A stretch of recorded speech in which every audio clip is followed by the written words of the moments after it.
Assalamualaikum warahmatullahi wabarakatuh. Saya Asrul Fandi, mahasiswa Fakultas Hukum Universitas Syah Kuala Banda Aceh, akan menjawab soal ujian tengah semester Hukum Ketenagakerjaan. Yang pertama, apakah ini maksud zaman perbudakan, kerja rodi, punali sanksi berdasarkan sejarah hukum ketenagakerjaan? Zaman perbudakan adalah suatu keadaan di mana seseorang yang disebut budak melakukan pekerjaan di bawah perintah pihak lain, yaitu pemilik budak, sementara pihak yang disebut budak tidak mempunyai hak atas kehidupannya. Budak diwajibkan melaksanakan segala perintah kerja yang diberikan oleh pemiliknya. Para pemilik budak dalam hal ini adalah satu-satunya pihak yang memiliki hak untuk mengatur, memberi kerja, serta hak lainnya atas budak yang dimilikinya. Beberapa aturan yang dibuat terkait perbudakan pada masa ini antara lain adalah peraturan pendaftaran budak, pajak atas kepemilikan, ataupun penggantian nama untuk para budak. Kemudian, kerja rodi atau sistem kerja paksa adalah suatu sistem kerja yang diberlakukan secara kolektif dalam bentuk satuan kerja, suku atau kerajaan, atau untuk keperluan raja. Pekerjaan ini pada mulanya berbentuk gotong royong, namun dalam perkembangannya, sistem gotong royong ini berubah menjadi kerja paksa untuk kepentingan seseorang atau pihak lain dengan tanpa upah. Pada dasarnya, kerja paksa atau kerja rodi itu lebih mengingat dalam kerja rodi. Mereka tidak diberikan makan dan pemodokan sebagaimana perbudakan. Salah satu wujud kekejaman dari hukum rodi di zaman penjajahan Belanda ini adalah pembangunan jalan Dendels sejauh 1000 km yang menghubungkan antara Panarukan di Jawa Timur dengan Anyer di Banten. Kemudian, punali sanksi adalah hukuman yang diberikan kepada pekerja karena meninggalkan atau menolak melakukan pekerjaan tanpa alasan yang dapat diterima. Dengan pidana denda antara Rp16 hingga Rp25. Atau dengan kerja paksa selama 7 hari hingga 12 hari. Kemunculan hukum ini diawali dengan adanya agraris wage alias Undang-Undang Agraria pada tahun 1970. Dari aspek yuridis sendiri, punali sanksi memberi kedudukan yang tinggi pada para pengusaha dan mudah untuk disalahgunakan karena posisi kerja atau buruh yang lemah dan kurangnya pengawasan dalam bidang ketenagakerjaan.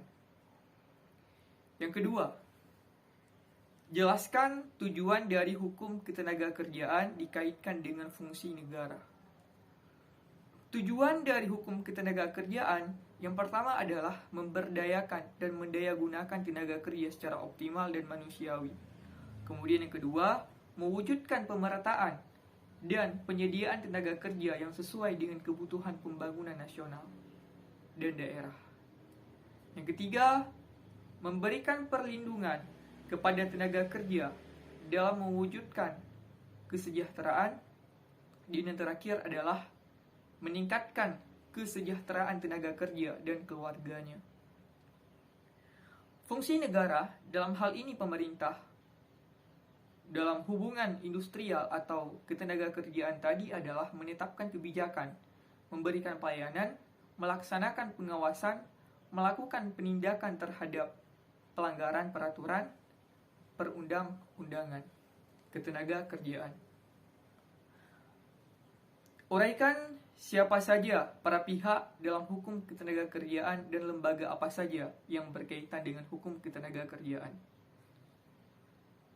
Yang pertama adalah bekerja atau buruh, yaitu tenaga kerja yang bekerja di dalam hubungan kerja pada pengusaha dengan menerima upah atau imbalan dalam bentuk lainnya.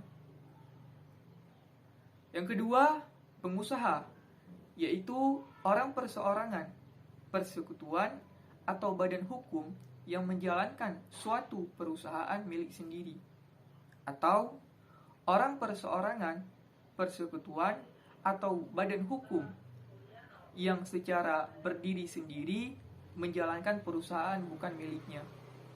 Yang ketiga adalah orang perseorangan, persekutuan, atau badan hukum yang berada di Indonesia mewakili perusahaan yang berkedudukan di wilayah Indonesia. Kemudian yang ketiga adalah organisasi pekerjaan atau serikat pekerja, yaitu organisasi yang dibentuk dari, oleh, dan untuk pekerja atau buruh, baik di perusahaan maupun di luar perusahaan, yang bersifat bebas, terbuka, mandiri, demokratis, dan bertanggung jawab, guna memperjuangkan, membela, serta melindungi hak dan kepentingan pekerja atau buruh, serta meningkatkan kesejahteraan pekerja atau buruh dan keluarganya. Kemudian yang keempat adalah organisasi pengusaha, yaitu sarana hubungan industrial yang mempunyai fungsi untuk menciptakan kemitraan, mengembangkan usaha, memperluas lapangan kerja, dan memberikan kesejahteraan pekerja atau buruh secara terbuka, demokratis, dan berkeadilan. Kemudian terakhir adalah pemerintah. Campur tangan pemerintah dalam hukum perburuhan atau ketenagakerjaan dimaksudkan untuk terciptanya hubungan ketenagakerjaan yang adil, karena jika hubungan antara pekerja dengan pengusaha yang sangat berbeda secara sosial ekonomi diserahkan sepenuhnya kepada para pihak-pihak, maka tujuan untuk menciptakan keadilan dalam hubungan ketenagakerjaan akan sulit dicapai, karena pihak yang kuat akan selalu ingin menguasai pihak yang lemah. Kemudian yang keempat adalah bagaimanakah mekanisme penentuan upah minimum provinsi atau kabupaten yang berlaku saat ini.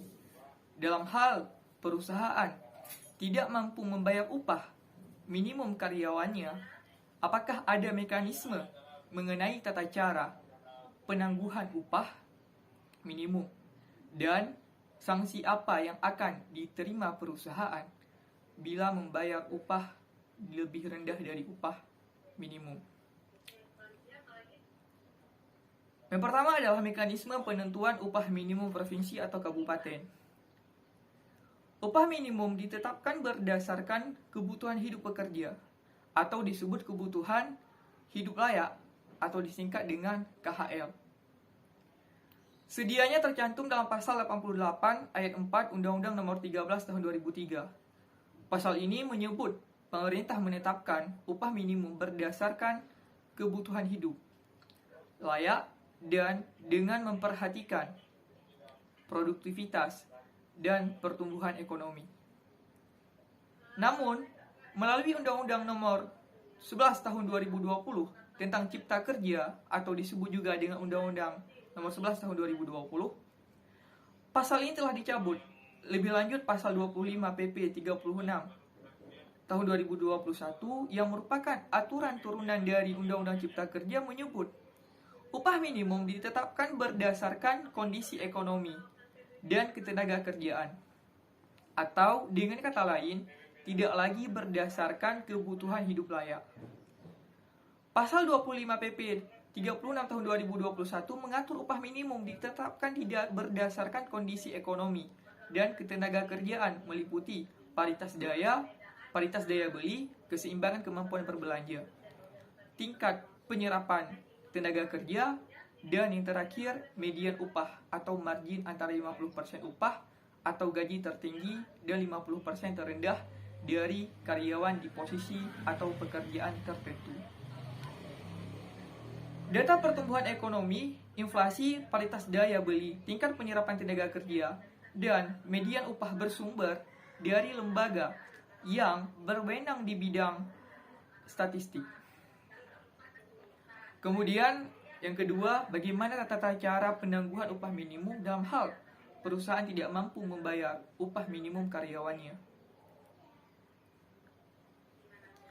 Mekanisme penangguhan penyerapan Mekanisme penangguhan penerapan upah minimum telah diatur dalam Keputusan Menteri Tenaga dan Transmigrasi Nomor 231/Men/2003 tentang tata cara penangguhan pelaksanaan upah minimum. Menurut keputusan itu, pengusaha dapat mengajukan penangguhan kepada gubernur melalui instansi ketenagakerjaan provinsi.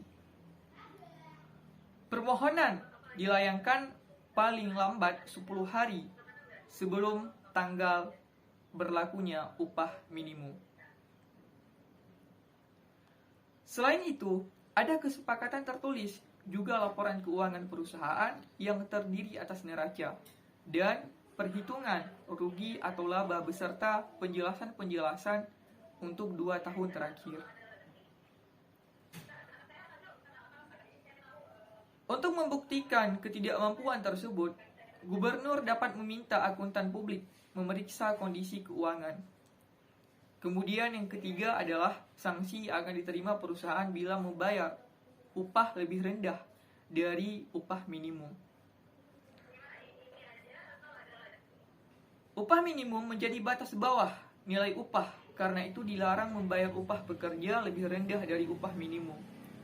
Pasal 185 ayat 1 Undang-Undang Nomor 13 Tahun 2003 Jungto Undang-Undang Nomor 11 Tahun 2021 memberi sanksi pidana penjara paling singkat 1 tahun dan paling lama 4 tahun dan atau denda paling sedikit 100 juta rupiah dan paling banyak adalah 400 juta rupiah. Bagi pengusaha, denda tersebut diberikan bagi pengusaha yang melakukan pelanggaran terhadap upah minimum tadi.